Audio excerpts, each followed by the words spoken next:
Bismillahirrahmanirrahim. Assalamualaikum warahmatullahi wabarakatuh. Alhamdulillah alladzi alafa baina qulubina fasbahna bi ni'matihi ikhwana. Asyhadu an la ilaha illallah wahdahu la syarikalah wa asyhadu anna Muhammadan abduhu wa rasuluhu la nabiyya ba'dah. Allahumma shalli wa sallim wa barik wa zid wa an'im ala hadzal nabiyil karim wa ala alihi washabati wat tabi'in wa ba'du. Alhamdulillah, segala puji milik Allah yang telah menghimpun kita di ruangan ini demi untuk mencari ridha-Nya dalam sebuah upaya yang kita seriuskan, yaitu talabul ilm. Salawat dan salam semoga Allah limpah curahkan kepada Nabi teladan Muhammad alaihi salatu wassalam, pada keluarganya, sahabatnya dan umatnya yang selalu saja mencoba untuk istiqamah di jalan sunnahnya. Ummahat yang dimuliakan Allah subhanahu wa ta'ala, hari ini kita akan sama-sama membahas sebuah tema 10 karakter muslim tangguh. Ajaran Islam secara keunggulan sudah kita pernah terangkan. Dia memiliki keunggulan dari beberapa poin, di antaranya Rabbaniyatul Manhaj, konsepnya berketuhanan. Artinya yang menurunkan konsep ini adalah Allah, bukan manusia yang merumuskan. Yang kedua adalah Al-Insaniyah, bersifat sesuai dengan fitrah manusia. Kendati ia berasal dari Allah, tapi dari langit sana cocok dipakai dan diterapkan di bumi. Karena alasannya Allah yang menciptakan kita tahu kelemahan, tahu kekurangan, tahu kelebihan, tahu nilai-nilai yang ada pada diri manusia yang telah diciptakannya. Yang ketiga, agama ini dikenal dengan basatah, yaitu kemudahan.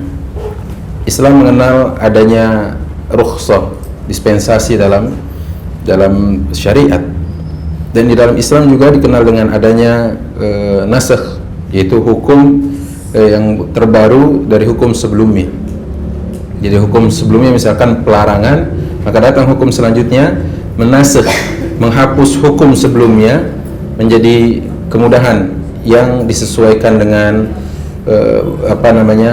kondisi saat itu yang berlaku. Yang selanjutnya, kalau kita ambil contoh dari al-basatah, di mana seorang muslim tatkala dia tidak mampu untuk menemukan air, maka ditemukan adanya syariat bertayamum.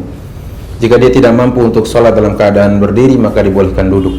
Ya, itu al-basatah. Yang keempat, agama ini adalah syamil mutakamil, sempurna.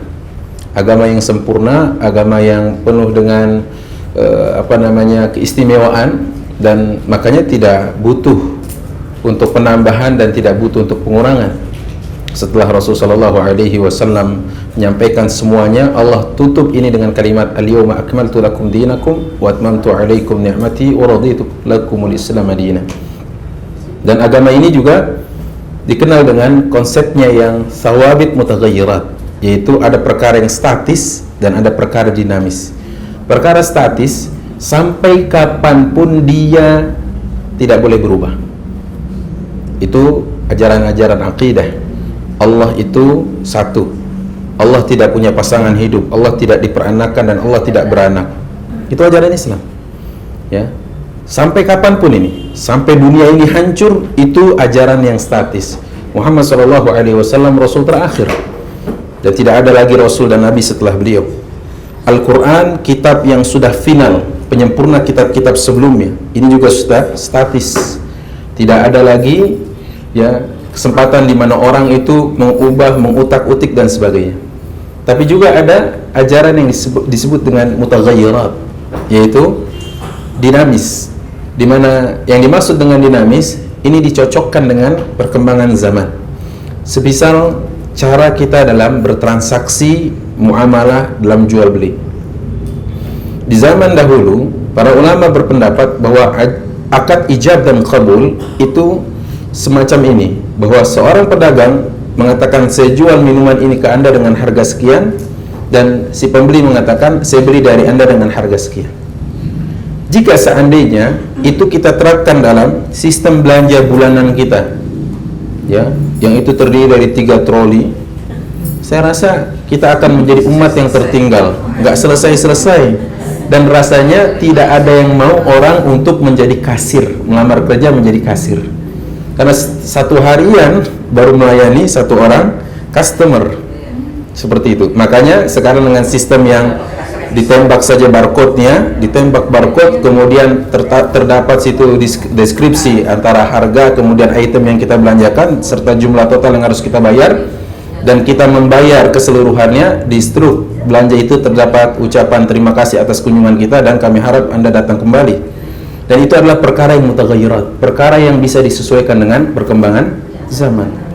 Jadi orang yang mengatakan bahwa ajaran Islam terbelakang, berarti dia tidak mengerti ajaran ini secara keseluruhan.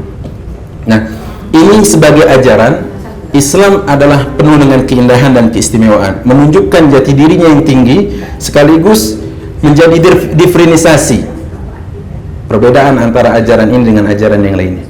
Nah, sekarang kita ingin bahwa hari ini kita bahas bukan ajaran Islamnya. Kalau ajarannya sudah sangat jelas. Sekarang bagaimana menjadi muslimnya yang berkarakter, yang menjalankannya, yang memiliki karakter, dan karakter ini menunjukkan perbedaan, keunggulan, sekaligus nilai lebih di antara yang lain. Nah, untuk menjadi seorang muslim yang tangguh, maka ada 10 poin atau 10 karakter muslim tangguh. Yang pertama adalah salimul aqidah. Salimul aqidah. Akidah seorang muslim itu harus selamat. Akidahnya harus betul. Akidahnya harus benar. Akidahnya harus lurus, tidak boleh bercabang. Sebab seorang muslim jika dia memiliki akidah yang mendua, bercabang, maka di situ tidak ada tidak ada kejelasan dari akidah orang tersebut. Sehingga akidahnya bercabang, membelok dan sebagainya. Nah, seperti perkara yang kita sebutkan sawabit tadi, akidah adalah sesuatu yang harus tertancap kuat, kokoh, menghujam, dan memberikan buahnya yang ranum, dan memberikan daunnya yang rindang. Tapi akidah sebagai sebuah fondasi, akar dalam bangunan atau akar dalam pohonan iman, maka dia harus kokoh dan kuat. Akidah ini tidak boleh tergadaikan, tidak boleh juga terombang-ambing, tidak boleh memiliki sikap yang abu-abu, dia harus putih sebagaimana jelasnya warna hitam. Ini akidah namanya. Nah, salimul akidah, seorang muslim akidahnya harus selamat, karena Allah Subhanahu wa taala mengatakan dalam Al-Qur'an, semua hidup ini tidak boleh kita persembahkan kepada selain Allah. Itu sudah perjanjian kita dengan Allah dalam Al-Quran surat 6 ayat 162. Qul inna salati wa nusuki wa mahyaya wa mamati lillahi rabbil alamin. Jadi semua tindak tanduk, semua gerak-gerik, semua aktivitas harus lillah. Kenapa Ustaz demikian? Karena semua yang tidak lillah pasti lelah. Semuanya menyisahkan kelelahan. Yang tidak lillah pasti menyisakan kelelahan, pasti kesia-siaan. Maka akidah ini tidak boleh tergoyahkan sampai kapanpun, bahkan sampai langit ini runtuh dan bumi ini terbelah, akidah itu tidak boleh tergoyahkan. Bahwa Allahu Ahad, Allahus Samad, lam yalid wa lam yulad wa lam yakul lahu kufuwan ahad. Kemudian ikhwati fillah azanillahu yakum, di antara akidah yang di antara hal yang harus kita rawat dalam bab akidah ini, yaitu seorang muslim tidak boleh mudah dan gampang mengkafirkan saudaranya yang muslim. Jadi saudaranya yang muslim tidak boleh langsung dikafirkan. Karena apa? Menurut akidah Islamiyah harus terpenuhinya syarat-syarat tertentu yang menyebabkan dia layak untuk dikafirkan. Jika tidak, maka itu tidak boleh. Yang pertama adalah jelas-jelas dia telah melakukan tindakan-tindakan syirik, atau tindakan kekufuran yang mukhrijun 'anil millah, mengeluarkan dia dari Islam. Yang kedua, telah tegak hujjah kepadanya, iqamatul hujjah, artinya kita telah sampaikan hujjah-hujjah itu kepadanya. Dan yang ketiga, tidak semua orang berwenang untuk memberikan labelisasi bahwa orang ini telah keluar dari agamanya, kecuali ada pihak yang memang berkompeten untuk itu. Ada pihak dan lembaga yang memang diakui dia menjadi wadah sebuah penelitian, wadah sebuah pengkajian, wadah sebuah penelaahan, riset dan sebagainya, sehingga apa yang dilakukan oleh perorangan atau kelompok yang setelah hasil riset yang dilakukan di atas ilmu, baik itu bersumber dari Quran dan Sunnah maupun ijma' para sahabat, ijma' para ulama, dan aqwalul ulama, pendapat-pendapat para ulama setelah kaji sedemikian dalam, barulah keluar sebuah kesimpulan bahwa fulan seperti ini. Itu salah satu contohnya. Makanya hukum asal seorang muslim itu adalah bara'atuz zimmah, terbebas dari segala tuduhan. Itu hukum asalnya. Yang kedua, hukum asal seorang muslim qabulul syahadah, kesaksiannya itu patut untuk diterima. Kesaksian seorang muslim patut untuk diterima. Itu hukum asal. Adapun kalau dia nanti muslim yang fasik, ya gemar menjadi ahli maksiat, itu sesuatu yang lain, ya. Baik, kemudian di antara contoh-contoh yang begitu banyak bahwa seorang muslim tidak boleh, ya, menganggap sesuatu, baik itu berupa wujud benda dalam wujud nyata, atau seorang muslim meyakini ide, gagasan, dan pemikiran yang lebih tinggi dari pemikiran, yang lebih tinggi dari konsep manhaj Al-Quran dan Sunnah Rasulullah Sallallahu Alaihi Wasallam. Karena bagi kita umat Islam, fa inna asdaqal hadits kitabullah, sebenar-benarnya ucapan adalah kitabullah. Wa khairul hadi, sebaik-baiknya petunjuk hadi Muhammadin Sallallahu Alaihi Wasallam, yaitu petunjuk Nabi Muhammad Sallallahu Alaihi Wasallam. Maka Allah katakan di dalam Al-Quran di surah Al-Hujurat ayat pertama, ya ayyuhalladzina amanu la tuqaddimu baina yadayillahi wa rasulih. Hai orang-orang yang beriman, janganlah kalian mendahulukan perkataan siapapun di hadapan perkataan Allah dan Rasulnya. Ini pakem akidah kita. Baik, yang kedua, seorang muslim memiliki karakter yang tangguh bila mana ada padanya poin ini, yaitu sahihul ibadah. Sahihul ibadah, ibadahnya benar. Bukan hanya akidah yang menjadi fondasi, pijakan, namun kalau fondasinya kuat tetapi bangunan di atasnya tidak cukup menarik, karena setelah dibangunnya akidah yang kuat, butuh bangunan yang juga baik. Bangunan itu namanya ibadah. Nah, setelah akidah yang baik ini, maka perindah dengan ibadah yang benar. Dan ibadah yang benar itu hanya dengan dua syarat secara umum, yaitu ikhlasulillah, yang kedua mutaba'atur rasul, ikhlas karena Allah, yang kedua adalah mengikuti model dan petunjuk dari Rasul sallallahu alaihi wasallam. Kita tahu bahwa tidak ada figur yang lebih kenal dengan Rabbnya, kenal dengan Tuhannya, lebih tahu jalan selamat menuju Tuhannya, dan lebih tahu jalan kembali kepadanya kecuali Rasul sallallahu alaihi wasallam. Karena beliaulah sosok yang dipilih oleh Allah sebagai model yang memerankan konsep yang telah Allah turunkan dalam Al-Quran ini. Sehingga barang siapa yang mau mencoba mencari jalan selain jalan Rasul sallallahu alaihi wasallam, pasti dia terhempas, tertolak. Pasti dia tersesatkan. Maka Rasulullah memberikan sebuah panduan untuk kita bahwa aku tinggalkan kepada kalian dua pusaka. Jika kalian berpegang teguh dengan keduanya, tamasaktum bihi malan tadillu abada. Kalian tidak akan tersesat selama kalian berpegang dengan keduanya. Kitab Allah, sunnah Rasul. Ya, kitab Allah dan sunnah Rasul. Oleh karenanya, seorang muslim itu harus dengan dua syarat ini ibadahnya. Adapun syarat yang berkaitan dengan ibadah-ibadah tertentu seperti salat, seperti zakat, seperti haji, itu terdapat dalam tinjauan fikih masing-masing. Tetapi sebuah ibadah, ya, secara umum ini syaratnya dua. Tetapi nanti kalau kita tinjau dari sisi kesempurnaan sebuah ibadah, ditambah lagi dua syarat itu. Jadi itu syaratus sihah namanya. Syarat sahnya sebuah ibadah, syarat diterimanya, syaratul qabul, syarat diterimanya ibadah dua tadi. Tapi kalau kita mau ya ikhlas dan mengikuti Rasul. Nah, tapi kalau kita ingin ibadah kita itu sempurna, nilainya di mata Allah, tambah lagi dua poin itu. Apa yang pertama? Yang pertama adalah al-akhdzu bil quwwah, dikerjakan dengan kesungguhan. Dikerjakan dengan kesungguhan. Contoh dalam hal ibadah salat, maka semaksimal mungkin untuk terdapat khusyuk yang tinggi di dalamnya. Ya. Kalau kita dalam ibadah membaca Al-Quran, semaksimal mungkin untuk mentadabburi maknanya.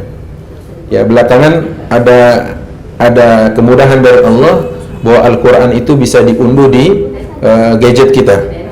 Tapi Ketahuilah gadget ini juga nanti yang menyebabkan mungkin sebagian dari kita terpecah konsentrasinya saat membaca Al-Quran dengan gadget ini. Mengapa demikian? Karena saat dia sedang membacanya, banyak saja mungkin godaan-godaan yang lain. Ya, jika dia luput dari memasang kesungguhan untuk tidak terganggu dengan apa yang ada di dalamnya. Contoh saat kita membaca ya beberapa ayat dalam Al-Quran, notifikasi WhatsApp berbunyi, tiring ya, notifikasi Facebook bunyi, ya, kemudian belum lagi Twitter dan sebagainya. Akhirnya ada apa namanya rangsangan, ada tawaran dan ada rayuan untuk membuka notifikasi tadi, gitu kan? Padahal itu godaan gitu. Dan padahal harusnya al-akhdhu bil quwwah dikerjakan dengan sungguh-sungguh. Ya, jika seandainya mungkin kita boleh menutupnya, ditutup dulu. Atau kalau boleh untuk men-silentnya, silakan. Jangan bergetar. Kalau bergetar mungkin masih ada, ya ada aja rayuan. Dia tidak bunyi, bergetar. Oh, ini kalau getar mesti ada sesuatu yang masuk sebagai sebuah tanda kodenya, ya. Tapi kalau sudah tidak getar, tidak ada suara, nah mungkin konsentrasinya lebih fokus. Tetapi Ustaz, muncul walaupun dia tidak digetarkan, tidak dibunyikan, muncul logo, ya seperti itu kecil. Maka tutup, ganti dengan mushaf yang sebenarnya. Karena itu namanya al-akhdhu bil quwwah, dikerjakan dengan kesungguhan. Sama seperti misalkan dalam kita melaksanakan ibadah haji, al-akhdhu bil quwwah adalah memaksimalkan keberangkatan haji ini untuk tidak ternodai dengan hal-hal dosa. Baik itu bertengkar pada hal-hal yang tidak dibenarkan, ya berdebat dalam perkara yang hanya membuang waktu, atau bertindak fusuk, yaitu tindakan-tindakan dosa yang tidak Allah sukai. Maka Allah mengatakan al-hajju asyhurun ma'lumat faman farada fihinna al-hajja fala rafasa wala fusuqa wala jidala fil hajj. Ya, itu yang ketiga atau syarat yang pertama dari syarat kesempurnaan. Syarat yang kedua atau yang keempat jika kita memulai dari yang pertama, maka syarat yang keempat ini adalah dikerjakan dengan al-musara'ah. Apa itu al-musara'ah? Dikerjakan dengan ya secepat mungkin, dalam artian pelaksanaannya di awal waktu, tidak melakukan penundaan-penundaan. Baik itu contohnya haji, tatkala kita sudah punya kemampuan fisik menunjang, ya kemudian material ada, perjalanan aman, berangkat, ya. Misalkan seandainya itu adalah zakat, maka sudah terkumpul dan sebagainya, tunaikan. Jika itu adalah azan berkumandang untuk waktu sholat, kerjakan di awal waktu. Itu yang disebut dengan al-musara'ah. Tidak menunda, tidak melakukan tindakan taswif nanti dan sebagainya. Ya, karena ini adalah Allah puji, tindakan ini Allah puji dalam Al-Quran dengan kalimatnya wa fi dzalika falyatanafasil mutanafisun, atau dalam ayat yang lain wasari'u ila maghfiratin min rabbikum wa jannatin 'arduha as-samawati wal ard, dan bersegeralah untuk ampunan Allah. Makanya manusia kan terbagi beberapa karakter di dalam responnya terhadap aktivitas. Yang pertama, aktivitas duniawi, responnya sebenarnya dengan berjalan kaki saja.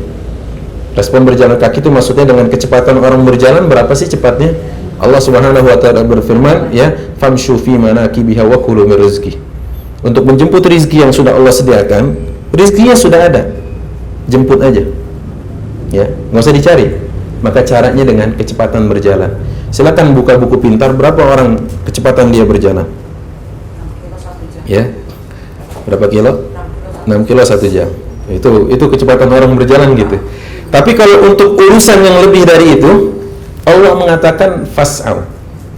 Contohnya dalam bab salat, dan kita tahu sa'i itu berjalan cepat. Ya ayyuhalladzina amanu idza nudiya lis-salati min yaumil jumu'ati fas'au. Ya, sa'i berjalan cepat. Berarti sekarang speednya lebih cepat dari sebelumnya untuk urusan salat. Untuk urusan ampunan, untuk urusan surga, untuk urusan yang itu Allah ridhai, Allah katakan wasari'u, berlombalah. Tidak ada pernah kita dengar perlombaan itu memberikan isar kepada lawannya. Isar itu mendahulukan orang lain ketimbang dirinya. Ini bukan perlombaan namanya. Kalau dalam lomba kita katakan silakan, monggo ya. Ini bukan perlombaan namanya ya. Kalau perlombaan adalah memacu semua yang kita punya, mencurahkannya dalam segenap segenap yang kita miliki ini untuk meraih tempat terbaik. tempat terbaik itu tadi. Dan yang terakhir itu adalah al-firar, kecepatan berlari. Maksudnya larinya seperti orang yang lari dari penjara, larinya orang lari dari musuh, larinya orang yang lari dari singa. Bagaimana orang yang baru lolos dari penjara, tidak pernah dia berjalan santai. Ya, setelah lolos dari penjara, sekuat tenaga dengan jurus 1000 langkah dia kerjakan. Fafirru ilallah, maka larilah kalian kembali kepada Allah Subhanahu wa taala. Nah, maka dari itu seorang muslim bisa diterima sah ibadahnya dengan 2 syarat dan bisa sempurna ibadah dia dengan 2 syarat tambahan. Maka semuanya menjadi 4, yaitu ikhlas, mengikuti Rasul, dikerjakan dengan kesungguhan, dan di awal waktu. Baik, disegerakan maksudnya. Nah, seorang muslim memiliki kekuatan karakter yang ketiga itu, atau karakter dia yang menjadikan dia beda dengan yang lain, saat dia memiliki strong karakter atau matinul khuluq, akhlak yang mulia. Akhlak. Seorang muslim itu akhlaknya yang terpuji. Karena kalau tanpa akhlak, maka tidak ada ubahnya manusia dengan hewan. Ya, matinul khuluq, akhlak yang mulia. Poin ketiga ini adalah matinul khuluq, akhlak seorang muslim yang mulia. Makanya ada sebuah ungkapan dari Ahmad Syauqi, dia adalah seorang ahli bahasa dari Mesir. Beliau mengatakan, fa innal umama ma baqiyat akhlaquhum. Eksistensi keberadaan sebuah umat itu ditentukan dengan akhlaknya, budinya, pekertinya, ya, perangainya yang baik. Ya, idza zahabat akhlaquhum zahabu. Kalau akhlak mereka sudah hilang, maka eksistensi mereka sudah tidak ada. Wujuduhum ka'adamihim, keberadaan mereka ada namun seperti tiada. Jadi berjalan namun bangkai. Ya. Berjalan namun bangkai gitu. Artinya apa? Dia tidak punya sesuatu yang menyebabkan dia tampil beda dengan hewan. Ya, di jalan-jalan dia melakukan kemaksiatan, bercumbu dengan yang bukan mahramnya, bukan yang halal baginya. Ini bukan akhlak seorang muslim. Karena muslim tahu di mana dia harus menjunjung tinggi nilai ini. Oleh karenanya, akhlak yang paling tinggi adalah akhlak kepada Rabb-nya, kepada ilahnya, kepada Tuhannya yang telah menciptakannya, dengan tidak menyekutukan dia dengan apapun. Turun satu level setelah itu, akhlak kepada manusia, yaitu orang tuanya. Ustaz, kok tidak disebutkan akhlak kepada Rasul? Karena akhlak kepada Allah include di dalamnya akhlak kepada utusannya. Ya, akhlak kita kepada manusia yang paling besar mendapatkan hak dari kita adalah orang tua. Bagaimana muslim akhlaknya kepada orang tua, bagaimana dia akhlak kepada yang lebih tua, bukan hanya orang tuanya, dan bagaimana akhlaknya dia kepada seorang yang lebih muda, dan bagaimana akhlaknya sesama sebayanya. Di samping itu ada akhlak yang tidak dimiliki mungkin oleh yang lainnya, yaitu akhlak kepada makhluk-makhluk lainnya. Seorang muslim dilarang untuk melakukan kezaliman kepada hewan dan tumbuhan. Bayangkan, dalam sebuah peperangan saja kita dibimbing dengan sebuah bimbingan dari Rasulullah, yaitu tidak boleh menebang pohon, tidak boleh melakukan sebuah kerusakan. Pohon tidak boleh ditebang. Ini akhlak seorang muslim. Ya, menginjak taman, merusaknya sama tidak boleh, ya. Tidak boleh. Ini ajaran kita, akhlak mulia, gitu ya. Nah, oleh karenanya akhlak yang mulia ini tidak dimiliki oleh seseorang yang tidak mengetahui bagaimana harusnya dia melakukan sebuah persembahan akhlak terbaik kepada Tuhannya. Dan sebuah hal yang dikatakan bahwa akhlaknya tidak terpuji saat seorang lupa bahwa dia harus berakhlak yang baik kepada penciptanya. Makanya orang yang melakukan tindakan syirik, akhlaknya tidak baik. Kenapa tidak baik? Karena dia melakukan kezaliman, dan zalim itu akhlak yang buruk. Inna syirka la zulmun azim. Sungguh kesyirikan adalah kezaliman yang sangat besar. Nah, baik, itu matinul khuluq sampai Allah mengatakan dalam Al-Quran surat 68 ayat 4, yaitu surat Al-Qalam, memuji akhlak Rasulullah yang mulia, wa innaka la'ala khuluqin azim. Engkau Muhammad sungguh di atas akhlak yang mulia. Jadi kalau seandainya kita lihat bagaimana seorang kafir memberikan posisi yang terbaik untuk Rasulullah dengan adanya penempatan bagi Rasulullah di atas semua insan, ditempatkan di dalam nomor pertama bagi 100 tokoh berpengaruh di dunia ini. Kita pernah mungkin baca buku itu. Terlepas dari buku yang dikarang manusia itu, Allah telah mengatakan, wa innaka la'ala khuluqin azim, dan sungguh engkau di atas akhlak yang mulia. Kalimat la'ala maksudnya berjalan di atas akhlak yang mulia. Dengan akhlak itu yang kata Aisyah radhiyallahu anha, kana khuluquhul Quran. Akhlak Rasulullah adalah Al-Quran. Maka muslim sekali lagi dia menjadi berkarakter kalau dia mengikut Rasul. Akhlaknya. Ustaz, susah ini. Kalau susah, namun insya Allah bisa. Itu gayanya orang yang apa? Pesimis atau optimis? Optimis. Tapi kalau orang pesimis gayanya gini, itu bisa tapi susah, Ustaz. Ya kan? Cuma dibalik aja kan? Ya. Nah, oleh karenanya akhlak ini yang menjadi kekuatan. Maka Rasulullah mengatakan nanti di antara orang yang dekat tempatnya dengan Rasulullah SAW yang akhlaknya baik, akhlaknya mulia. Dan di antara mereka yang bangkrut pun mereka yang akhlaknya juga tidak baik. Seperti yang dilansir dalam kitab Sahih Muslim, kata Rasulullah, tahukah kalian siapa orang yang bangkrut? Orang yang bangkrut itu adalah orang yang tidak punya dinar dan tidak punya dirham. Itu kata sahabat.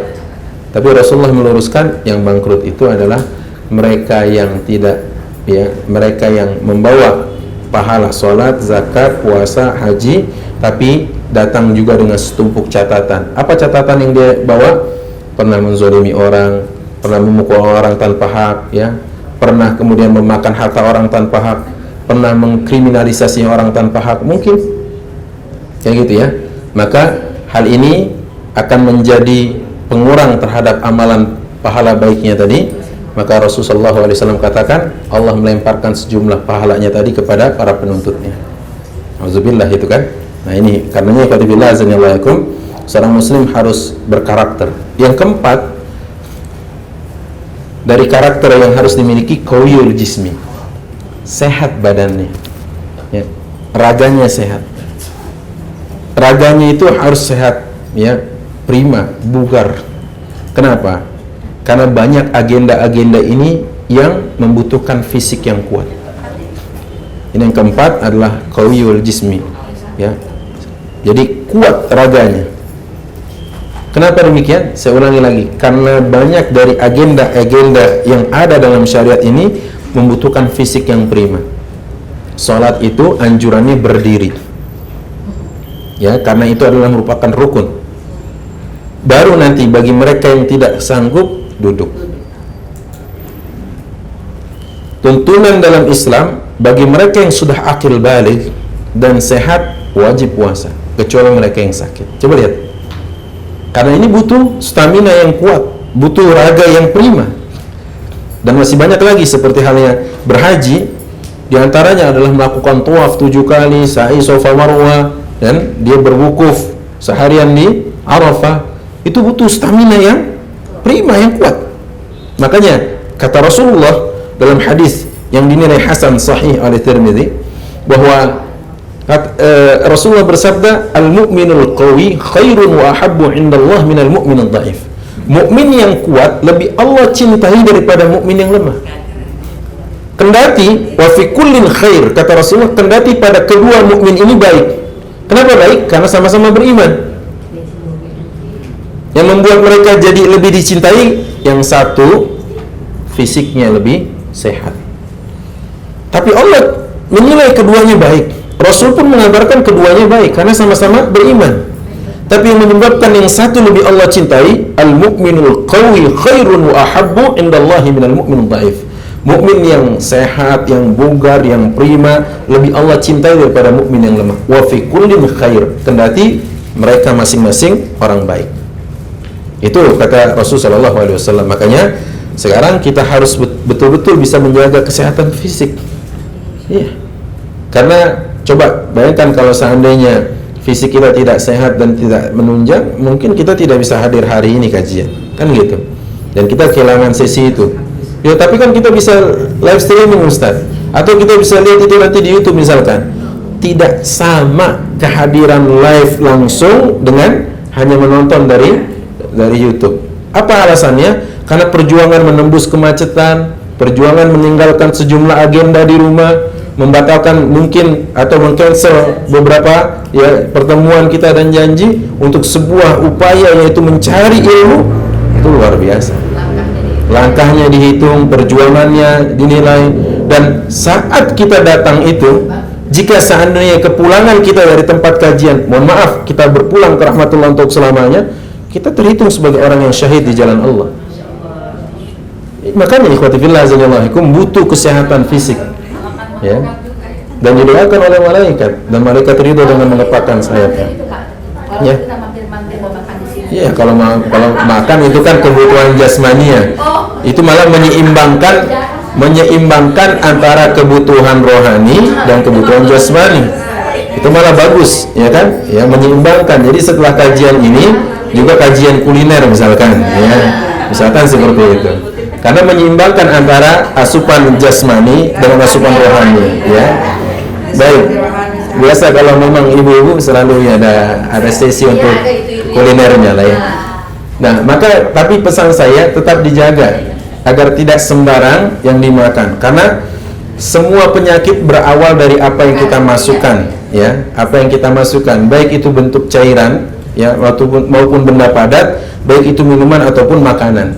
Karena Al-Maidah di sini bukan Al-Maidah hidangan tadi surat 5, tapi Al-Maidah yaitu lambung, menjadi tempat bersemayamnya makanan-makanan kita nantinya, itu yang akan mendistribusikan apa yang telah dikelola, apa yang telah diolah, yang menjadi saripati dan didistribusikan ke semua anggota tubuh.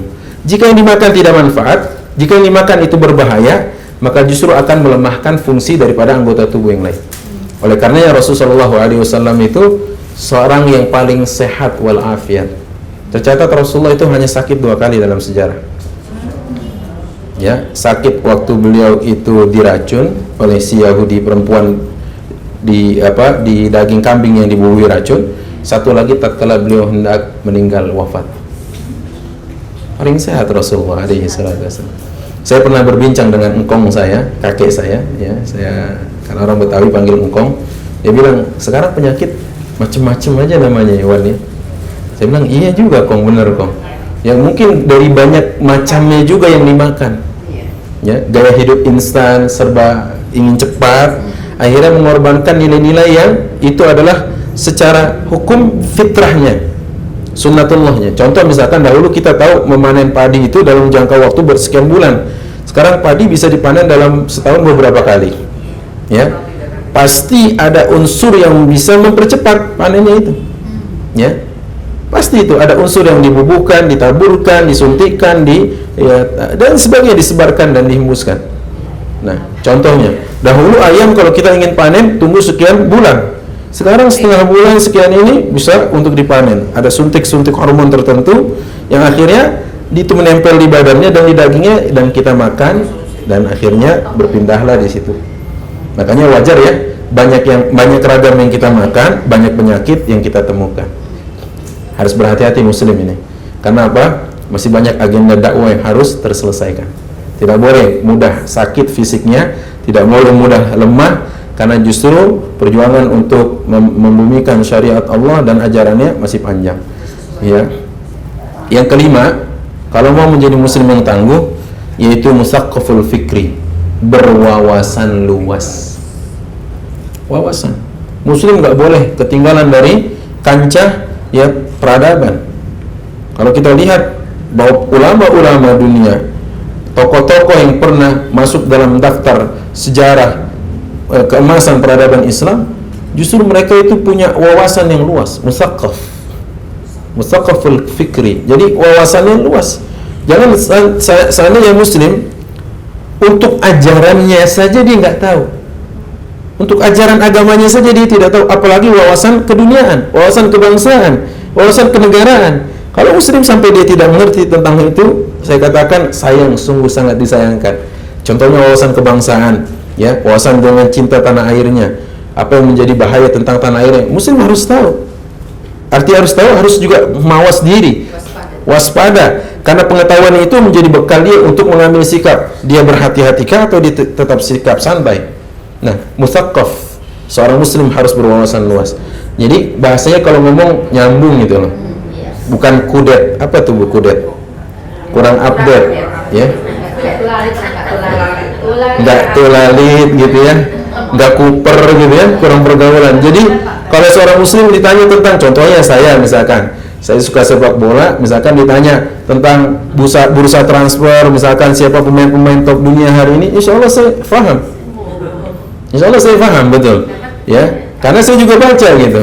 Tapi yang menjadi lawan bicara saya, misalkan kalau berbicara tentang dunia sepak bola, khususnya Liga Spanyol, apakah dia ngerti kalau saya bicara tentang Andalusia kepadanya? Ayo, gitu kan? Kalau bicara tentang sejarah Andalusia, berapa tahun Islam berjaya di sana, peradabannya seperti apa yang diterapkan oleh kaum muslimin di sana, apa saja jejak-jejak sejarah di sana. Nah, akhirnya nggak nyambung dia kan? Tapi kok Ustaz tahu tentang perkembangan siapa itu Cristiano Ronaldo, klubnya apa, sudah berapa gol yang disarankan. Nah, itu kan mutsaqqaf namanya. Artinya kita berwawasan. Jadi itu juga menjadi sarana mulai dari mana kita mau masuk dalam dakwah.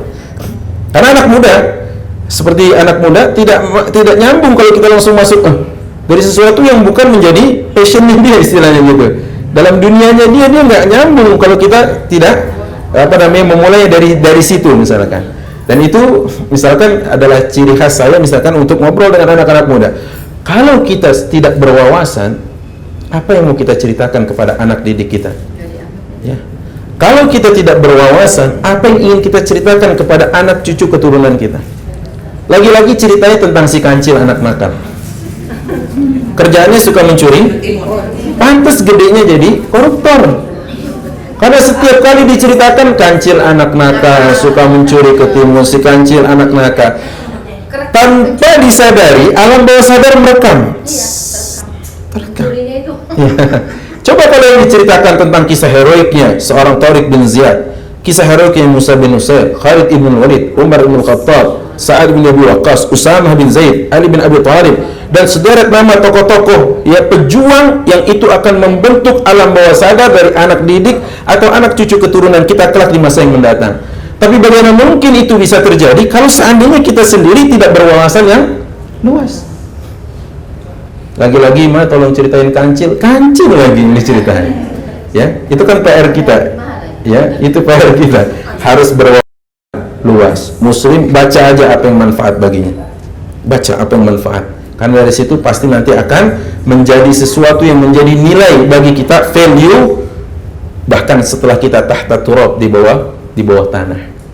Apa itu? Wawasan ini akan menjelma menjadi sebuah hal yang dipakai oleh orang, dan itu menjadi passive income bagi kita nanti di alam kubur, amal jariyah. Baik, itu poin yang kelima, seorang muslim harus berwawasan luas. Yang keenam, muslim itu harus punya mujahadatun li nafsi, yaitu perjuangan, ya, mujahadah, perjuangan terhadap dirinya, ya, perjuangan terhadap dirinya, karena musuh terbesar bukan orang lain. Musuh terbesar itu ada di dirinya sendiri. Kita tahu bahwa diri ini, jiwa ini maunya berada pada comfort zone, zona nyaman, zona aman. Iya. Kalau saya tanya, mendingan datang kajian apa enggak? Mendingan enggak. Enakan di rumah, macet kok, semua jalan macet hari ini gitu kan. Mendingan ada di rumah. Kalau ditanya jam 5 itu atau setengah 5 itu mendingan terusin tidur atau bangun? Maunya jiwa tidur. Betul. Lah, sekali lagi, mendingan puasa atau tidak menurut jiwa? Mendingan enggak. Itu menurut jiwa. Menurut jiwa kayak gitu. Menurut jiwa mendingan berhijab atau tidak? Tidak. Sumuk lah, gerah lah, panas lah, apalah. Itu menurut jiwa. Betul kan? Menurut jiwa kayak gitu. Tapi kita harus punya nilai yang disebut dengan mujahadah. Perjuangan, ya, melawan, dan bukan melawan saja, tapi mengarahkan lawan kita ini. Karena lawan kita itu jiwa kita sendiri. Mengarahkan, setelah kita lawan, kita arahkan dia kepada arah yang benar. Karena liar jiwa ini, maunya yang santai saja, ya. Jiwa ini maunya berada pada comfort zone, zona yang nyaman. Betul, zona yang nyaman. Disuruh antara mendingan ke tanah suci atau berlibur ke Hong Kong, berlibur ke Paris. Mendingan ke Paris, Ustaz. Kan nggak perlu berdejal sesak gitu. Berjejal sesak, potensi wafat besar, berpanas-panas ria di sana, menunggu antrian sekian tahun. Kalau sekarang saya ke Paris, saya cukup datang untuk minta visa, 1-2 pekan keluar visa itu, insya Allah, ya, saya berangkat ke sana. Banyak fashion terbaru hari ini, ya kan? Kemudian juga mungkin lagi sedang musim dingin. Nah, ya sale yang lagi big sale dan sebagainya, atau apalah namanya? Saleh ya. Big sale. Nah, itu semua kan maunya jiwa. Tapi Allah katakan walillahi 'alan nasi hijjul baiti man istata'a ilaihi sabila. Dan Allah telah mewajibkan bagi setiap manusia yang mampu untuk melakukan perjalanan ke sana berhaji ke Baitullah. Nah, apa kata jiwa? Ya udah, saya ke sana. Kita arahkan karena jiwa maunya gitu. Jiwa tuh selalu maunya berada pada zona yang tidak ada tantangan. Itu maunya jiwa. Makanya wa minal laili fatahajjat bihi nafilatan lak. Sebagai sebuah rangsangan dari Allah, dari sebagian waktu malammu bangkit, salatlah tahajud untuk ibadah tambahanmu. Apa iming-iming dari Allah? Asa yab'atsaka rabbuka maqaman mahmuda. Sehingga semoga Allah menjadikanmu, menempatkanmu pada tempat yang mulia. Ya. Jiwa karena maunya nyantai, jiwa maunya nggak ada tantangan. Makanya saya pernah diskusi ada seorang ini, ya, seorang ini keluarganya lama di Amerika 26 tahun kira-kira. Waktu dia tanya begini, Ustadz, kan Allah katanya Ar-Rahman, betul. Katanya Allah Ar-Rahim, iya. Tapi kok Allah memberi beban ke kita? Maksudnya itu ibadah kan beban. Sehari 5 kali. Udah gitu di antara waktu ibadah ada subuh lagi enak-enak tidur, ya kan? Dan menurut saya pertanyaan itu logis, ya kan? Iya, mau sholat subuh gini dulu, udah gitu isya lepas penat semua, kita sudah seharian bekerja, ya, sibuk dengan kemacetan jalan, udah harusnya kan sampai rumah tidur aja lah gitu. Jangan lihat, itu maunya jiwa kan? Tapi apa? Tidak boleh kalah, harus ada mujahadah linafsi, harus ada perjuangan untuk menghadapi jiwa itu. Nah, salah satu contohnya adalah, coba deh mulai dari sekarang dorongan-dorongan nafsu diredam, ya. Apa dorongan nafsu itu? Nafsu yang paling besar misalkan untuk kaum ibu adalah tantangan antara membedakan will dengan want dengan need, ya, want dengan need. Ibu tahu? Ya. Antara kebutuhan dengan keinginan. Coba bisa dibedakan itu, Bu? Ada orang yang sebenarnya sudah mendata, ya, merinci apa yang harus dia beli dan dia belanjakan saat dia pergi. Tapi ada yang dia nggak masuk dalam daftar belanja, dia inginkan ini. Ya, apa bedanya tadi want dengan need? Makanya selalu saja antara suami dengan istri itu ada kekompakan. Kekompakannya dalam arti seperti ini, workshop. Jadi seorang suami work, istrinya shop. Ini kekompakannya ini, ya. Seorang suaminya work, istrinya shop. Itu dia. Nah, ini kekompakan yang terlihat sampai hari ini kayaknya seperti itu adanya. Nah, padahal mujahadatul nafsi itu penting untuk kita tahan, untuk tidak hal-hal yang mungkin hari ini tidak kita perlukan. Karena teorinya ada yang butuh mendesak, butuh tidak mendesak, kan seperti itu dalam teorinya. Nah, oleh karenanya maka setiap muslim harus tahu apa yang harus dia perjuangkan untuk mengalahkan letupan jiwanya ini, ya, keinginan nafsunya tadi. Itu yang keberapa? Yang ke-6, ya. Sekarang yang ke-7, seorang muslim itu harisun ala waqtihi, yaitu menjaga untuk memaksimalkan waktu yang dia punya. Menjaga, ya, untuk memaksimalkan waktu. Memang hidup ini betul kata Rasulullah dan betul kata Allah, kalau seandainya hidup ini kita katakan cepat, betul. Cepat sekali. Kayaknya baru kemarin muda, tiba-tiba atau tahu-tahu tua. Kayaknya baru kemarin tua, tahu-tahu mati. Ya. Kayaknya baru kemarin mati, tahu-tahu kiamat. Ya, kiamat hari berbangkit kan? Ya. Kayaknya baru tadi dibangkitkan, tahu-tahu disidang di mahsyar. Ya kan, betul ya. Waspada dengan tahu-tahu. Ya, waspada dengan tiba-tiba. Karena apa? Cepat hidup ini. Ya. Karena cepatnya hidup ini, maka Allah memberikan perumpamaan bahwa hidup ini seperti halnya air hujan yang menumbuhkan tumbuhan. Ya kan? Air hujan yang memberikan tumbuhan yang membuat mata kita terbelalak, hijau, melihatnya indah, sana sini ada buahnya. Kemudian Allah pergilirkan waktu di mana daun hijau itu kemudian mengering dan jatuh. Seperti itu aja hidup kita. Ya. Mengalami masa puncaknya. Makanya falsafah, kenapa kita pakai kalendernya Hijriyah? Karena penanggalannya dengan qamar. Qamar itu bulan. Dan kalau kita sebut bulan dengan penanggalan bulan, rasanya ada keselarasan dan matching, cocok. Gitu kan? Tapi kalau penanggalannya dengan bulan tapi ditanggalkan dengan matahari sebagai penanggalannya, rasanya ada ketidakcocokan. Betul ya? Bulan Januari, bulan Februari, bulan Maret. Tapi yang menjadi tolak ukurnya adalah matahari. Ya, sebenarnya ada ketidakcocokan dari sisi falsafahnya. Coba kalau kita lihat bulan. Mari sama-sama. Kata Allah dalam Al-Qur'an, "Yasalunaka 'anil ahilla qul hiya mawaqitu lin-nasi wal hajj." Mereka bertanya kepadamu tentang hilal dan bulan-bulan. Maka katakan itu menjadi penanggalan waktu bagi manusia dan musim haji. Ini Allah katakan dalam Al-Quran surah Al-Baqarah ya juz 2 di ayat 188 ya. 188 setelah bab saum. Nah, oleh karenanya setelah penanggalan dari bulan ini kita tahu kenapa bulan? Karena bulan itu pada awal periode kemunculannya pada tanggal pertamanya nyaris tidak terlihat. Itu yang disebut dengan hilal. Hilal itu yang selalu ramai. Kita tahunya hilal juga kalau Ramadan dan Syawal. Ya, padahal hilal itu selalu ada setiap bulannya. Ya, karena itu menjadi penting menurut kita akan adanya besok Lebaran atau besok puasa. Nah, hilal ini ditandai dengan hanya garis kecil melengkung seperti ini. Terus membesar yang akhirnya membentuk lingkaran yang sempurna. Kapan itu? Pada tanggal 15. Begitulah falsafah hidup manusia. Seperti bulan. Di mana akan mengalami masa lemah, terus mengalami kekuatan dan kejayaan persis di usia yang tengah-tengah itu, dan mengalami penurunan dan hilang. Falsafah bulan kayak gitu.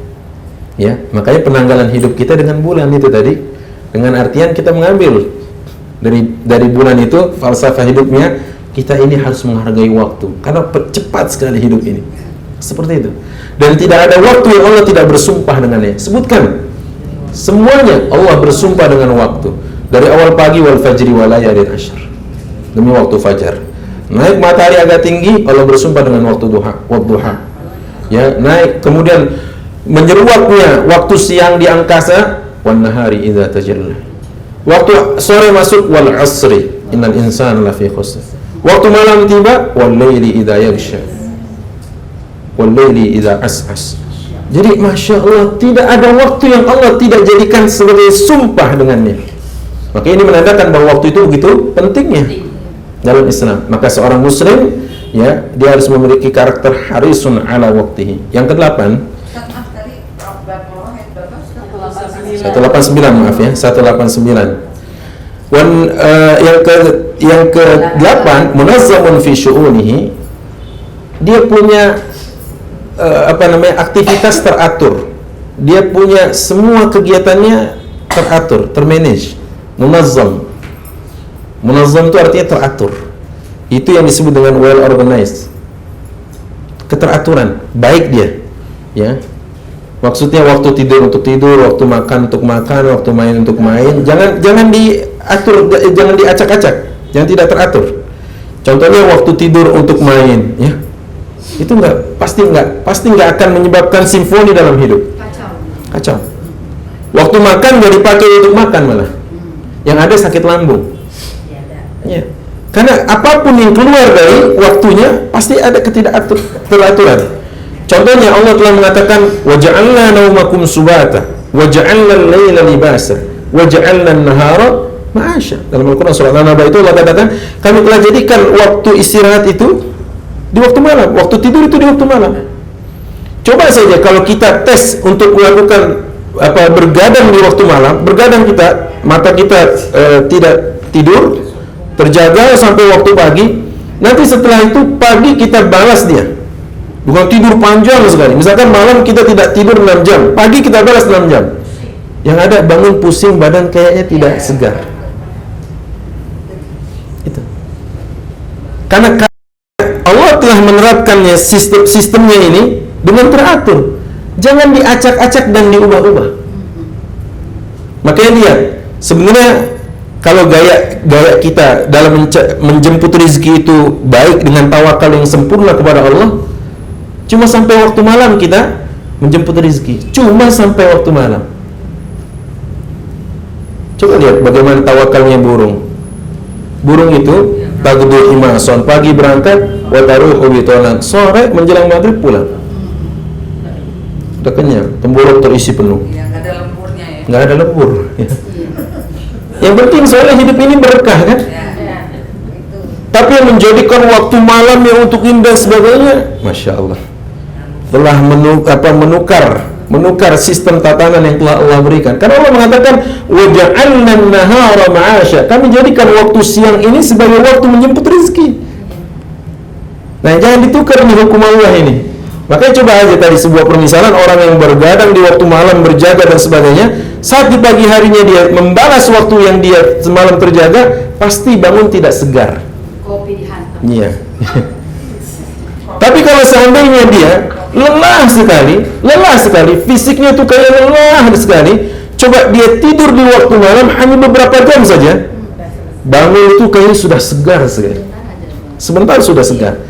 Itu bedanya karena Allah telah mengatakan waja'alna naumakum subata. Ya, hidupnya seorang muslim harus tertata, teratur, rapi, agar dia tidak menyalahi sistem ya yang telah Allah buat di muka bumi ini. Siapapun yang coba menabrak sistem Allah dengan tidak teratur dalam hidupnya pasti bermasalah. Ya. Mana dari organ tubuh kita ini harus ada yang diistirahatkan. Ya, ini berkaitan dengan poin keberapa tadi, bahwa muslim itu harus qaulul jismi, keempat. Ya. Ini lain, pengecualian. Sesuatu bab yang pengecualian itu selalu babnya sedikit. Seluruh siswa masuk kecuali Ahmad. Berapa yang tidak masuk? 1. Ahmad saja. Maka ada kaidah mengatakan likulli qaidatin istisnauha. Sebuah kaidah besar pasti ada pengecualiannya. Pasti. Dan bab kaidah pengecualian selalu sedikit. Betul kan? Selalu sedikit. Makanan dalam Al-Qur'an apakah haram semua? Enggak. Ya. Yang haram saja yang Allah sebutkan, menandakan yang disebutkan berarti sedikit.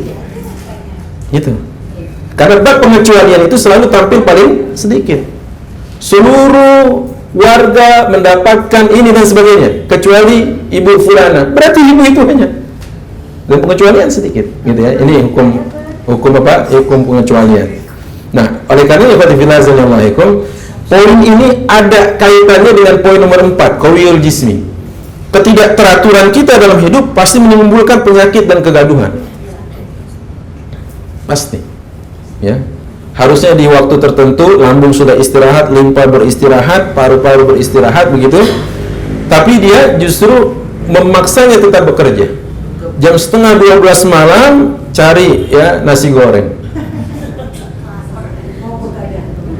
Padahal minyak itu sesuatu yang paling susah diurai oleh tubuh.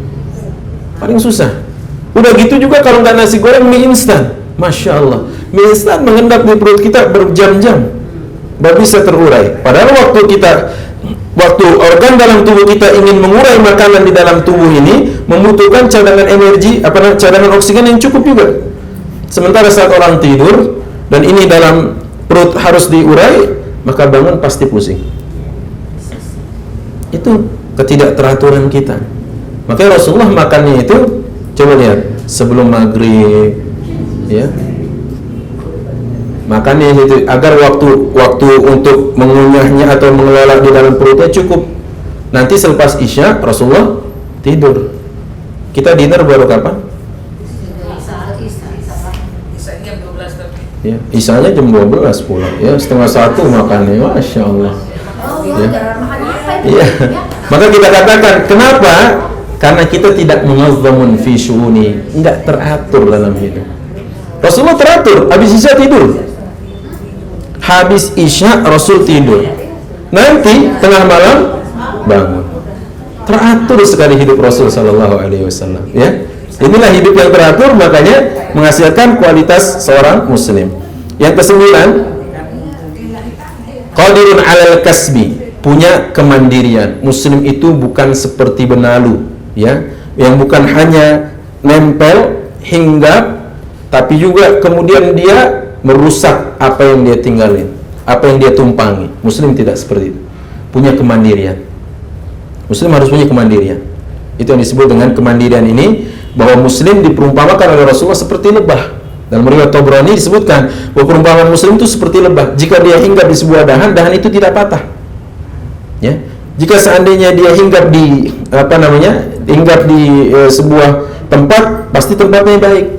Karena dia hinggapnya di bunga, dan dia hanya mengambil yang baik, yaitu dari nektar tumbuhan, ya, dan mengeluarkan yang baik, yaitu madu.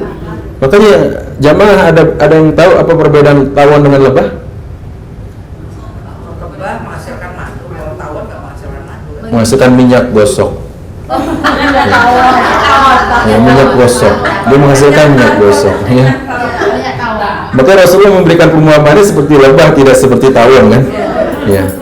Karena dia mengambil dari yang baik, hinggap dan tidak merusak yang dihinggapinya, dan mengeluarkan yang baik. Itu ya, itu cuma canda dari saya. Ya. Antara lebah dengan intermezzo saja. Nah, makanya seorang muslim itu punya sikap kemandirian. Nggak boleh begini muslim. Ya, nggak boleh. Walaupun dia belum mampu untuk begini, tapi jangan sampai dia begini. Ini. Karena kemampuan kita satu dengan yang lainnya beda. Tidak mampu untuk begini, tapi minimal tidak begini. Tidak begini, artinya begini. Nah, artinya dia tidak menjadi orang yang menadah. Karena justru tatkala dia mempertontonkan itu adalah kefakiran secara jiwa. Jiwanya fakir, walaupun mungkin dia orang kaya. Tapi kalau tindakannya suka meminta-minta, itu adalah fakir secara jiwa. Makanya ikhwati fillah azanillahu yakum, laisal ghina an kasratil aradi, kata Rasulullah, bukannya orang kaya itu yang banyak hartanya, ya, walakinnal ghina ghinan nafs, ya, yang kaya kalau kaya jiwa, mandiri, ya, kemudian dia bisa tampil untuk tidak meminta-minta. Karena kata Rasulullah, salah seorang dari kalian membawa seutas talinya ke dalam hutan, membawa kayu kering, kayu bakar di atas punggungnya, terus dia jual, jauh lebih baik daripada dia meminta-minta, baik itu dikasih ataupun dia tidak dikasih. Artinya dia menjadi orang yang penuh dengan iffah. Apa itu iffah? Menjaga harga dirinya. Ya, ini muslim harus punya itu. Ya, muslim harus punya kemandirian. Ya, kan lebih baik hujan emas di kampung sendiri ketimbang hujan batu di kampung orang. Betul kan? Enggak, saya memang sengaja membaliknya. Masa hujan batu di kampung sendiri, ya tetap enggak enak lah, ya. Lebih baik hujan emas di kampung sendiri, ya, ketimbang hujan batu di kampung orang. Di kampung orang misalkan bekerja, disiksa dan sebagainya, kan lebih baik kita maksimalkan kampung kita sendiri yang sumber daya alamnya belum terkelola dengan baik. Itu maksud saya. Bagaimana kita menghadirkan hujan emas di kampung sendiri, maksud saya. Dan itu menunjukkan kemandirian sebuah bangsa, kemandirian sebuah negara, kemandirian sebuah umat dan rakyat. Itu dia. Muslim harus punya kemampuan untuk itu. Ya, yang terakhir, ya, dari poin ini adalah nafi'un li ghairihi. Yang ke-10, muslim itu harus bisa bermanfaat buat orang lain, giving contribution, harus memberikan kontribusi, bisa memberikan manfaat buat yang lain. Karena kata Rasulullah, khairukum anfa'ukum linnas. Sebaik-baik kalian bukan yang paling kaya, bukan yang paling cantik, bukan yang paling tampan, bukan yang paling tinggi pangkatnya, tapi yang paling banyak memberikan kemanfaatan. Maka giving contribution ini harus kita punya, ya, harus kita punya dan miliki. Sebab hidup kita yang terbatas, waktu hidup kita yang singkat, rasanya kalau untuk mengerjakan yang tidak membuahkan manfaat, rugi saja. Orang yang di kuburan, orang yang sudah ditarik nyawanya, berharap ingin kembali ke dunia. menata sesuatu yang dulu belum baik dia tata. Apa amal soleh? Dalam Quran surat Al-Mu'minun 99 dan 100 Allah mengatakan di ayat itu, A'udzubillahi minasyaitonirrajim, hatta idza jaa ahaduhumul mautu qala rabbirji'un. Sampai apabila kematian datang kepada salah seorang dari mereka, mereka berharap, ya Allah kembalikan aku ke dunia. Mau ngapain? Menikmati rumahnya yang luas, ya, rumahnya yang megah, tunggangannya yang mewah, istrinya kah yang salihah? Tidak. Dia ingin kembali beramal salih, la'alli a'malu salih. Tapi amal salih yang efeknya akan lama, akan lebih langgeng, yaitu sedekah. Itu. Kalau seandainya Allah kasih kesempatan kita untuk beramal saleh, coba yang satu bilang, ya Allah ingin aku taruh keningku dalam sujud-sujud terbaikku. Baik, silakan. Berapa lama kita sujud? Begitu selesai sujud, malaikat di belakang sudah siap cabut. Silakan gitu. Sudah kan? Anda selesai sujud? Sudah. Ya Allah, aku ingin kembali membaca kalamu ya Rabb. Oke, baik. Baca. Pada akhirnya dia tutup Qurannya. Malaikat sudah siap. Ya Allah, aku ingin membantu orang tuaku. Jika itu sudah beres, selesai. Ya Allah, aku ingin menandatangani cek kosong yang aku miliki. Betul. Ya diisi. Kan ditandatangani itu kan. Coba tolong dilihat kalimat saya dengan baik. Ya, menandatangani. Ya berarti sudah diisi sama dia, belum? Maka setelah dia tanda tangani, waktunya juga penandatanganan nggak lama kan? Tapi dari semua ini coba lihat, yang terakhir efek hasil manfaatnya jauh akan lebih lama. Kenapa? Karena sedekah. Sedekah ini mungkin saja dimakan oleh orang ini sehat dan kemudian dia beramal saleh dan beraktivitas. Sedekah ini untuk mendirikan sebuah bangunan atau rumah yang dijadikan rumah tahfiz. Untuk apa? Untuk diambil kemanfaatannya bagi mereka yang berkonsentrasi menjaga firman Allah. Ya. Kemudian mungkin saja kita buat jalanan yang dilintasi oleh orang banyak, atau NCK yang dipakai oleh orang banyak, walaupun penandatanganannya hanya sekian detik atau sekian menit. Qatifillah azanillah yakum nafi'un li ghairihi, yaitu karakter yang ke-10 seorang muslim, kalau dia mau tampil beda harus punya manfaat buat orang lain. Karena kata Rasulullah, yang terbaik dari kita yang paling banyak memberikan manfaat. Ya, giving contribution tadi. Wallahu taala alam. Nanti kita buka sesi tanya jawab jika ingin ada yang ditanyakan dan diskusikan. Subhanakallahumma wa bihamdika asyhadu an la ilaha illa ant astaghfiruka wa atubu ilaik. Silakan kalau ada yang mau ditanyakan. Cukup rezeki berjalan. Kalau untuk memohon ampunan berlomba, kalau berlari tadi apa? Kalau kembali ke Allah berlari. Kembali taubat maksudnya ya. Taubat itu kecepatan kembali. Berlari, maaf. Orang kalau lari ya itu kan berlari. Contohnya larinya orang dari singa. Ada lari main-main nggak? Ya, saya. Ya, atau orang takut dengan buaya. Bagaimana kecepatan renangnya? Nggak bisa renang, tiba-tiba jago renang. Kalau ada buaya, ya kan itu namanya the power of kepepet. Ya, ada kemampuan keluar saat kepepet kan? Yang nggak pernah lari secepat itu, kalau di belakangnya singa mengejar, pasti dia akan mengeluarkan semua kemampuannya. Betul kan? Ya, seperti itu ya. Wallahu a'lam bishawab. Ada niat ingin berwakaf, terus karena nggak tahu ada berubah pikiran, akhirnya tidak jadi. Itu kenapa, gimana Ustaz? Kalau niat saja, sebenarnya niat saja kan? Niat belum dia lakukan, belum dia eksekusi, ya belum dia ucapkan, maka insya Allah pada diucapkan. Diucapkan. Sudah diucapkan. Oh, sudah diucapkan tapi nggak dilaksanakan. Allah taala alam, saya tidak tahu secara detail dalam artian ini, tapi kalau sudah terucap, ya, kalau sudah terucap, jika memang tidak ada perkara yang ini, maka itu menjadi janjinya dan hutang, ya. Tetapi kalau seandainya pemberian yang berarti hadiah atau hibah, ini lain lagi katanya. Kalau dia belum sampai ke tangan seseorang, dia masih boleh kita ralat. Jadi contohnya gini, seorang mengasih saya minuman gitu ya, tapi kalau sudah di tangan saya diambil lagi tidak boleh.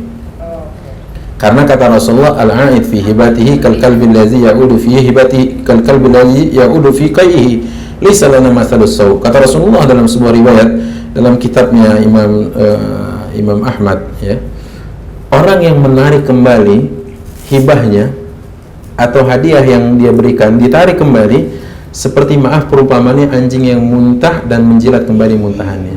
Kami tidak punya perumpamaan yang lebih buruk dari itu. Loh, kok Rasulullah kasih perumpamaan bukan kucing? Karena anjing ini benda hewan haram, buruk, najis dan sebagainya. Udah gitu yang buruk dan najis ini memuntahkan dan menjilat kembali muntahannya. Maka Rasulullah mengatakan kami tidak pernah punya perumpamaan yang lebih buruk dari itu. Kecuali satu, yaitu pemberian seorang ayah kepada anaknya. Jadi pemberian ayah boleh ditarik kembali. Misalkan ayah kasih motor, ternyata motornya dipakai untuk trek-trekan, baru bahaya kan? Tarik lagi sama ayah, ya, karena itu hartanya. Anta wa maluka li abika, engkau dan hartamu milik ayahmu, maka boleh lagi ditarik oleh ayah. Tapi pemberian suami kepada istri nggak boleh ditarik. Kalau bisa kencang kali ya, cepat sekali dan ya fast respon, ya, cepat responnya, ya. Jadi saya katakan pemberian seorang ayah kepada anaknya boleh ditarik, tapi pemberian selain itu tidak boleh karena perumpamannya buruk sekali. Dalam bahasa orang Betawi namanya borok sikutan. Borok sikutan. Apa itu? Jadi itu pamali lah gitu kata orang Sunda mah. Ya, baik. Ada lagi yang lainnya? Tapi kalau misalnya dikasih, itu kita udah dikasih, terus ternyata buat kita kurang bermanfaat gitu, daripada nggak bermanfaat kita balikin kurang. Oh, itu lain lagi ceritanya. Itu bab baru. Bab baru justru di mana kita memberi hadiah lagi kepada orang itu. Karena saat perpindahan kepemilikan itu menjadikan perpindahan juga perpindahan tasarruf. Tasarruf itu artinya kebijakan. Mau kita kasih, mau kita jual, mau kita hancurkan pun nggak ada masalah. Ya, karena itu menjadi kepindahan kepemilikan, ya kan? Nah, kalau sudah berpindah kepemilikan, selaku pemiliknya sekarang kita mau balikin lagi, kita mau hadiahkan, boleh nggak? Boleh. Itu nggak masalah, ya. Malah justru jadi manfaat lagi buat orang tadi, kan gitu ya. Nah, itu boleh seperti itu. Baik, silakan.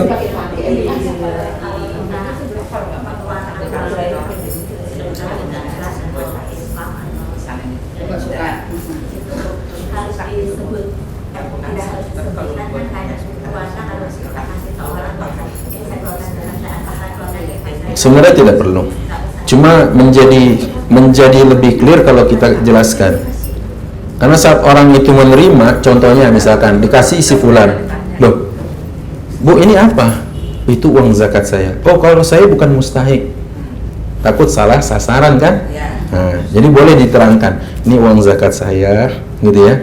Karena motivasi orang ngeluarin uang itu beda-beda dalam Islam. Ada mengeluarkannya wajib, nggak ngeluarin diperangin, itu namanya zakat. Ada orang ngeluarin tapi di atas kerelaan hatinya, kalaupun nggak ngeluarin, dia tidak diperangi, infak dan sedekah. Dan penerimanya juga berbeda-beda, mustahiknya beda. Kalau zakat ada 8 orang, selebih dari itu boleh karena lebih fleksibel, ya kan? Kemudian kalau kita kasih ini dengan berharap kembali utuh, tidak ada penambahan, namanya qard, peminjaman. Maka kita yang menerima harus mengembalikan, betul kan? Tapi kalau seandainya kita kasih ini dengan adanya jaminan yang kita pegang, namanya rohan, gadai. Ada yang kita kasih ini dengan berharap nanti ada tambahan, dan tambahan itu juga akan secara fair kalau ada kerugian kita berbagi bersama, namanya mudharabah, bagi hasil bagi rugi, ya. Ada yang kita keluarkan tapi hanya ingin berharap kembali lebih, nggak mau rugi, namanya riba. Nah, makanya ibu harus memperjelas ini uang apa, ya kan gitu. Detail. Karena demi kemaslahatan bersama juga sih. Ya, kalau ada orang dikasih gini, misalkan, ini uang apa nih? Ini zakat ini. Oh, kalau zakat, mohon maaf, saya tidak termasuk yang berhak menerima zakat. Nah, kalau yang ini hadiah, kalau hadiah ahlan wa sahlan, pemarhaban, ya. Alhamdulillah. Wa jazakallahu khairan wa barakallahu fiik, ya kan gitu. Itu kalau hadiah kan. Tapi kalau zakat kita bukan mustahik nggak boleh. Iya. Gitu ya. Nah kalau seandainya ini wakaf, kalau wakaf berarti kita nazir. Nazir artinya wakil yang dipercayakan untuk mengelola, mengawasi dan memanfaatkan dengan baik, sehingga tidak boleh ada khianat di sana. Oh berat, ya kan? Makanya yang paling enak yang mana? Hadiah atau hibah? Karena kita menjawabnya dengan ahlan wa sahlan wa marhaban, alhamdulillah, barakallahu fiik, jazakallahu khairan. Seperti itu ya. Baik. Seperti itu Ibu ya. Ada bedanya kalau kita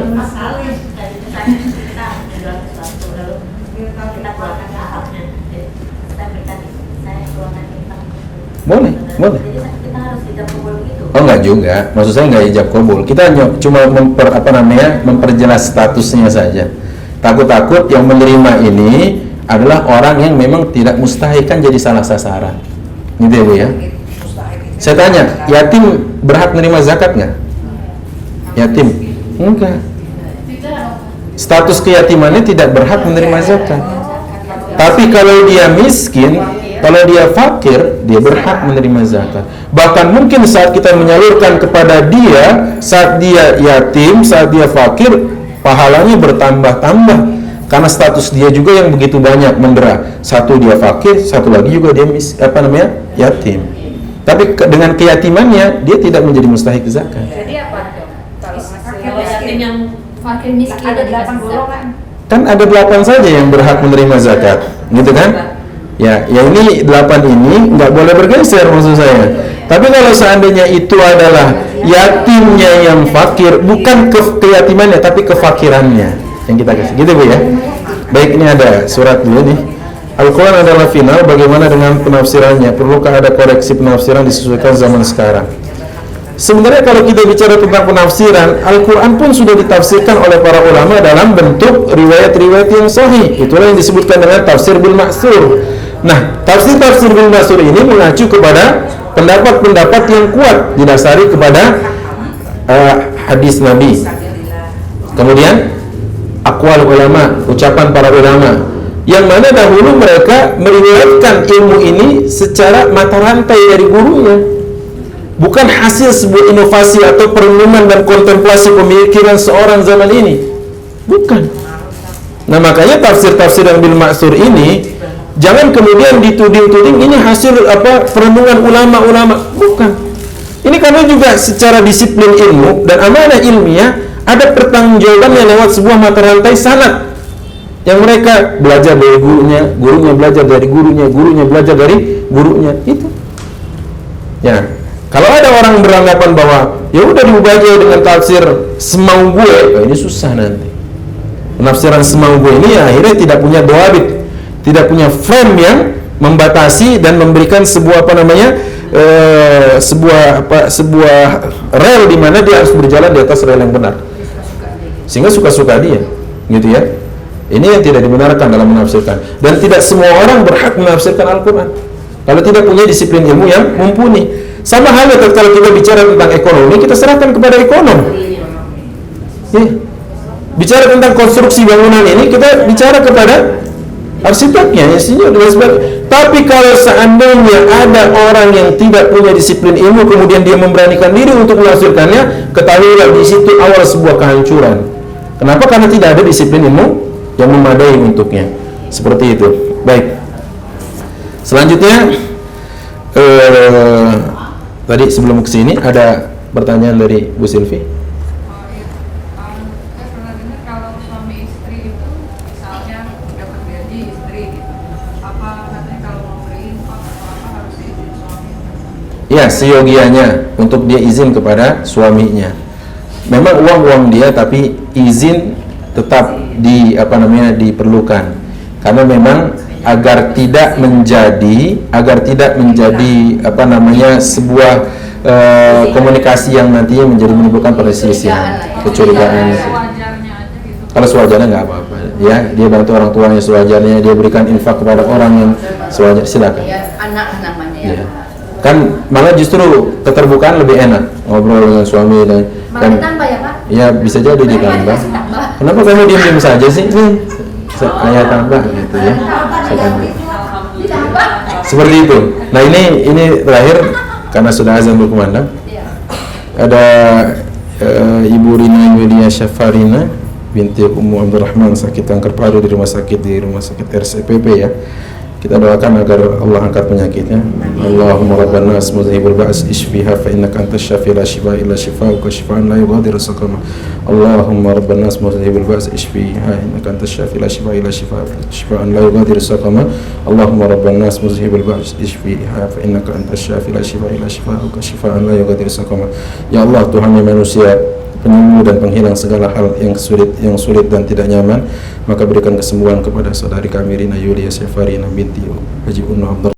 Fa innaka antas syafi, sungguh engkau adalah zat penyembuh, tidak ada kesembuhan kecuali darimu, kesembuhan yang tidak berdampak kepada penyakit yang lain. Rabbana hadza du'a minkal ijabah. Rabbana atina fid dunya hasanah wa fil akhirati hasanah wa qina adzabannar. Sallallahu alaihi wasallam ala nabiyyi Muhammad wa ala alihi wa sahbihi wa tabi'in. Terima kasih. Assalamualaikum warahmatullahi wabarakatuh.